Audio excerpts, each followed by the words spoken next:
అతడు వెనకడుగు వేయటానికి ఇష్టపడ్డు, వెనక్కి చూడడు, ముందుకే పయనిస్తాడు. క్రొత్త దారులు తెరుస్తాడు, క్రొత్త పనులకు శ్రీకారం చుడతాడు. ఎందుకంటే అతనికి ఆసక్తి ఎక్కువ. ఆ ఆసక్తి అతన్ని క్రొత్త మార్గాల్లోకి నడిపించింది. This is Robin Ashno. Welcome back to inspire today. 1901లో అతడు జన్మించాడు. చిన్నతనంలోనే అతడు పేపర్ బాయ్గా వెన్ను వణికే చలిలో అతడు న్యూస్ పేపర్స్ డెలివర్ చేసేవాడు. తన తండ్రి ఎప్పుడు కుమారునికి సహరించేవాడు కాదు. కొడుకు ఊహాశక్తికి మేధస్సు మీద నమ్మకం లేని తండ్రి ఎప్పుడూ ఉద్యోగమే చేయాలని ప్రోత్సహించేవాడు. అతని 21వ ఏట కాన్సాస్ పట్టణమందు లాఫోగ్రామ్ స్టూడియోస్ని ప్రారంభించాడు.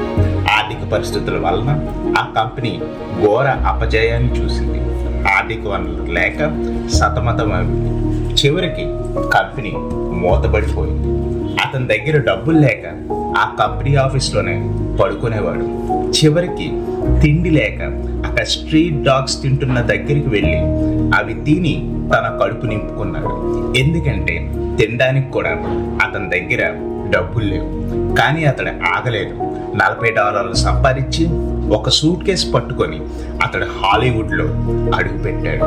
1928లో అతడు ఆస్వాల్డ్ ద లక్కీ ర్యాబిట్ని క్రియేట్ చేశాడు. కానీ తన కష్టాన్ని ప్రొడ్యూసర్స్ దొంగలించి రైట్స్ అన్నీ తమ పేరున వేయించుకొని అతన్ని గెంటివేశారు.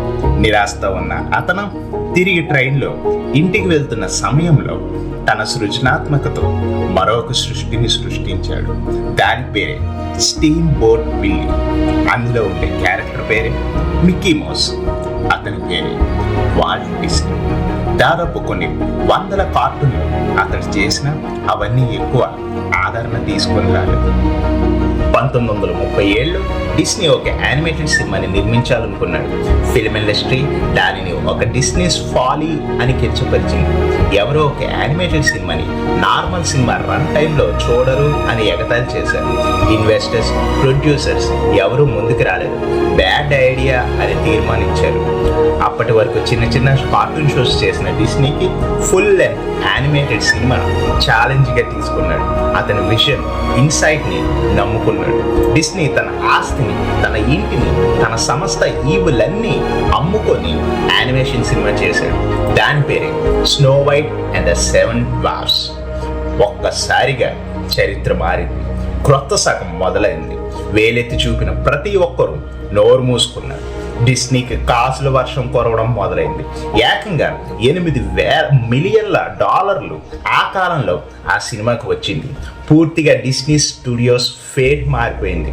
అప్పులన్నింటినీ తీర్చేశాడు. బార్బంక్లో ఒక ఆర్ట్ స్టూడియోని నిర్మించాడు. బ్యాంక్ నుంచి బ్యాంక్ అకౌంట్ నిండిపోయేంత ఎత్తుకి ఎదిగిపోయాడు.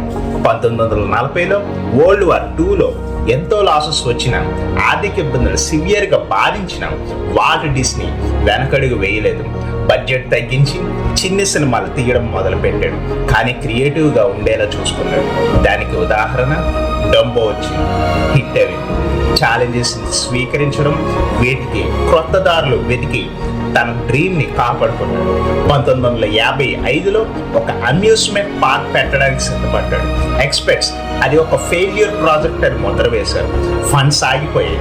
ఒక్కడే నించొని డిస్నీని నిర్మించడానికి సిద్ధపడ్డాడు. ఓపెనింగ్ డేలో ప్రతిదీ డిస్నీకి వ్యతిరేకంగా ఏర్పడ్డాయి. పార్కులో లోపాలు, టికెట్స్ దగ్గర గందరగోళం, వాటర్ ఫౌంటైన్స్ పనిచేయకపోవడం, రైడ్స్ ఆగిపోవడం అన్నీ డిస్నీకి వ్యతిరేకంగా వచ్చేవి.